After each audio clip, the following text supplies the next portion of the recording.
Assalamualaikum warahmatullahi wabarakatuh. Untuk pertemuan kali ini, yaitu pertemuan ketiga, kita akan belajar tentang pengenalan dasar HTML. Oke, HTML singkatan dari Hypertext Markup Language. Langsung saja untuk pembahasan tentang pengenalan dasar HTML. Oke, di sini HTML terdapat 3 kosakata. Yang pertama adalah hypertext, ya, itu sendiri menekankan pengertian teks lebih dari sekedar teks.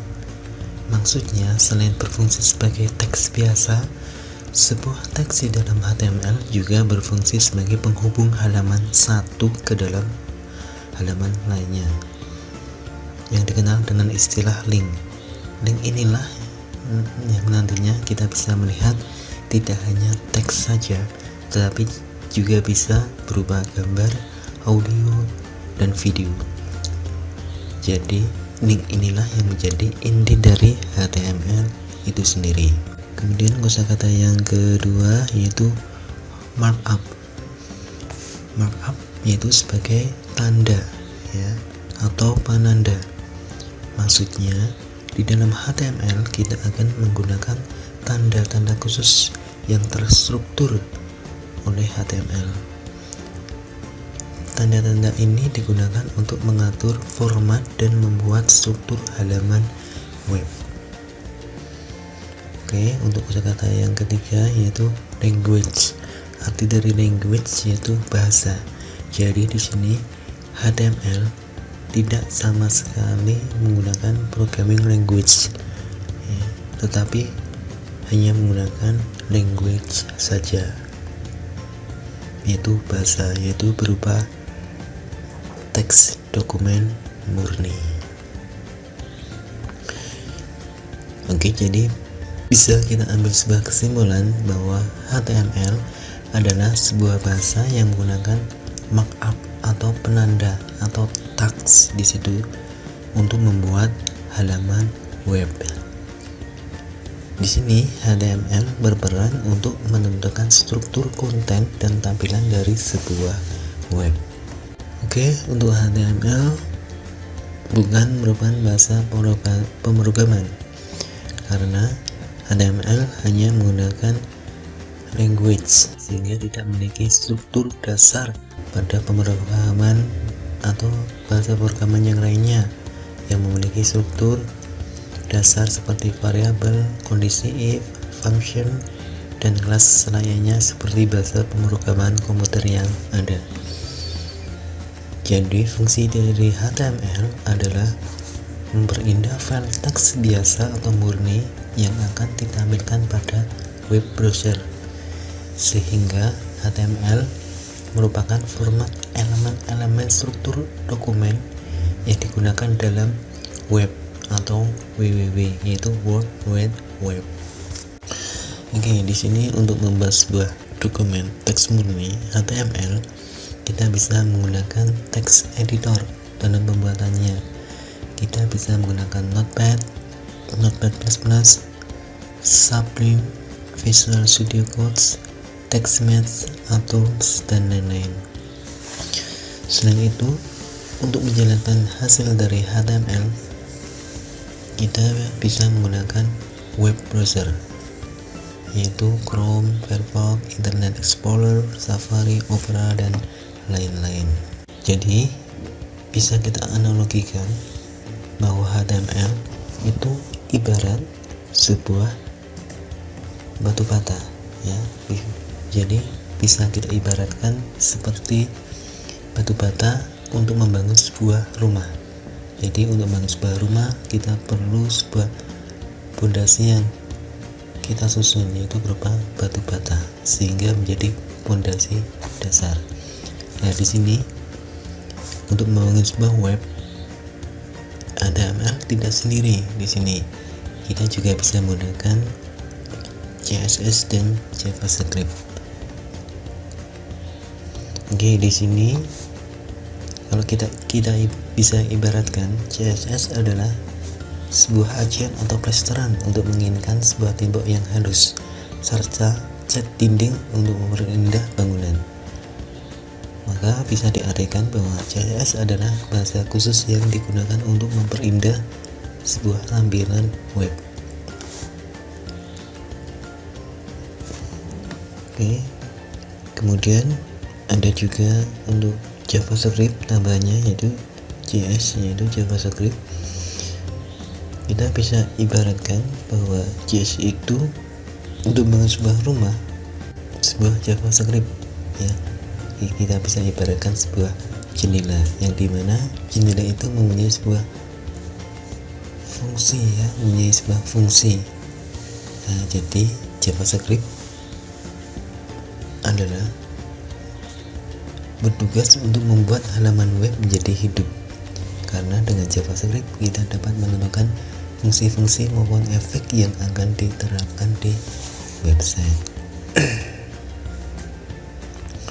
Oke, untuk versi HTML yang pertama, versi HTML yang pertama itu masih berupa draft Juni 93, merupakan versi HTML pertama namun tidak resmi dirilis.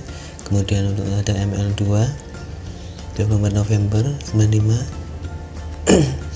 kemudian HTML 3 8 Maret, dan di sini HTML 3 merupakan versi gagal, ya, karena banyak perubahan yang muncul perdebatan. Kemudian untuk HTML 3.2 14 Januari, yaitu versi resmi yang dirilis oleh W3C, yaitu untuk pertama kalinya, yaitu HTML 3.2. Kemudian ada HTML 4 pengembangan dari versi yang sebelumnya, yaitu 24 April 98. Kemudian ada HTML 4.01, yaitu pada tanggal 24 Desember 99. Kemudian pengembangan dari versi yang sebelumnya yang terbaru yaitu HTML 5, yaitu 28 Oktober 2014 versi HTML saat ini. Lalu versi mana yang kita pakai? Tentunya ya versi terbaru, yakni HTML 5. Oke, untuk perbedaan HTML dengan HTML 5. Oke, untuk HTML 4 untuk penulisan singkat doc type itu lebih panjang dan rumit, yaitu, ya. Kemudian untuk HTML 5 cukup simpel, cukup dengan doc type HTML. Kemudian HTML 4 menggunakan Flash pada aplikasi audio dan videonya. Kemudian untuk HTML 5 terdapat tag untuk video, audio, dan kanvas. Kemudian HTML 4 menggunakan browser Edge untuk penyimpanan sementara. Kemudian kalau untuk HTML 5 memiliki data storage untuk penyimpanan yang berkapasitas lebih besar. Kemudian untuk HTML 4 itu kuno atau masih menggunakan browser yang out of date, ya. Kalau HTML 5 modern, telah memiliki support yang selalu update pada browsernya. Kemudian untuk HTML 4 untuk penggunaan JavaScript, browser yang digunakan akan memperlambat kinerja komputer. Kemudian kalau HTML 5 dapat memperlancar tugas secara sekaligus. Oke, kemudian untuk elemen-elemen HTML, yaitu struktur dasar dari HTML, yaitu ada homepage. Di dasar HTML homepage yaitu terdiri dari kepala, heads, kemudian ada title, kemudian ada judul home. Di dalamnya ada judul homepage yang untuk penamaan judul web di web browser. Kemudian ada tubuh, yaitu berupa body, di mana di dalam body bisa kita isikan berupa teks, tabel, audio, video, gambar, dan lain-lain. Jadi dokumen HTML disusun elemen-elemen atas komponen dasar pembentuk HTML. Ya, di sini contoh dari elemen dokumen HTML adalah head, body, tabel, paragraf, list, dan lain-lain. Elemen yang dibutuhkan untuk membuat suatu dokumen HTML dinyatakan dengan tag HTML, head, dan body. Nah,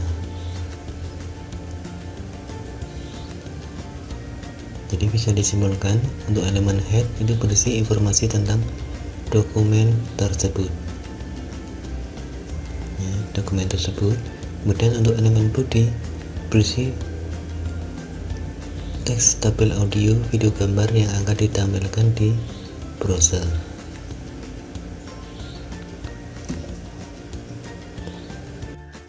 Oke, untuk lebih jelasnya kita simak tutorial berikut ini. Oke, di sini yang kita menggunakan Notepad++ untuk editor HTML. Nah, di sini kita memulai untuk menuliskan kode HTML-nya. Kita tuliskan kode HTML-nya. Setelah selesai, kita simpan. Sebagai contoh, saya simpan di drive E. Saya buat foldernya dengan latihan HTML. Kita simpan file di dalam folder dengan nama latihan 1.html. Oke, untuk penamaan filenya jangan lupa untuk extension akhirannya yaitu .html. Oke, sekarang kita coba jalankan. Kita cari run ya, kita cari run, pilih run, cari file yang kita simpan, klik all file, pilih latihan 1 HTML yang kita buat, kemudian open, kita jalankan. Oke, dan hasilnya sudah terbuka. Kalian juga bisa dengan cara cari file nya tadi yang tersimpan, kemudian double klik, atau juga bisa kalian klik kanan pada file, pilih browser yang akan digunakan untuk menampilkan hasilnya.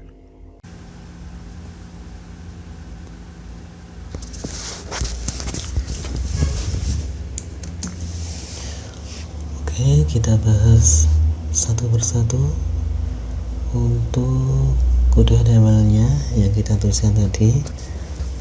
Oke, yang pertama untuk baris yang di atas, yang pertama itu berupa doc tipe HTML, yaitu tag deklarasi untuk tipe dokumen HTML untuk versi HTML 5, yaitu doc tipe HTML.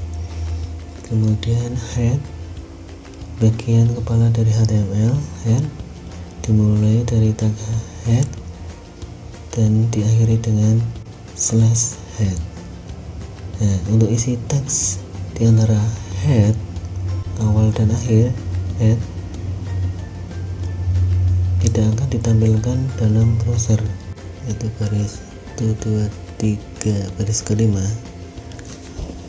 ada tag meta ya. Ada di sini meta tag, di sini tag meta adalah rangkaian kode HTML yang bisa digunakan untuk mempermudah Google dan browser untuk mengidentifikasi seluruh konten yang ada dalam website tersebut. Ya, sekarang maksud dari Charset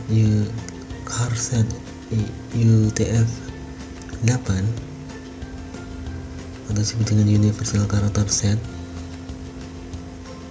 atau juga disebut sebagai charset adalah kumpulan dari beberapa jenis pengundian karakter, baik huruf, angka, simbol, dan lain-lain.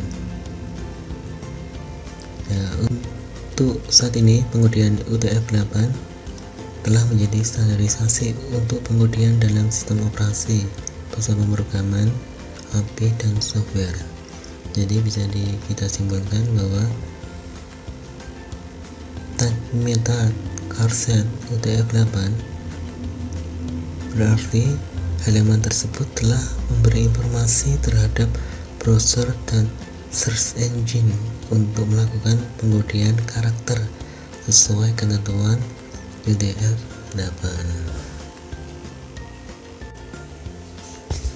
Kemudian untuk tag title itu menuliskan judul dokumen HTML yang ditampilkan dalam Windows Caption Browser ya, yang ditampilkan di Windows Caption Browser.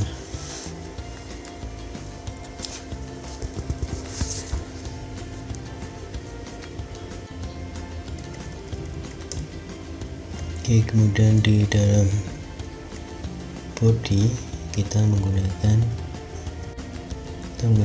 tag heading, yaitu dimanfaatkan untuk menandai judul topik atau menunjukkan tingkat keberartian dari teks yang akan dituliskan. Ya, di sini ada 6 tingkatan heading dalam HTML yang dinamai dari 1 sampai 6. Dan heading yang terbesar adalah heading nomor 1.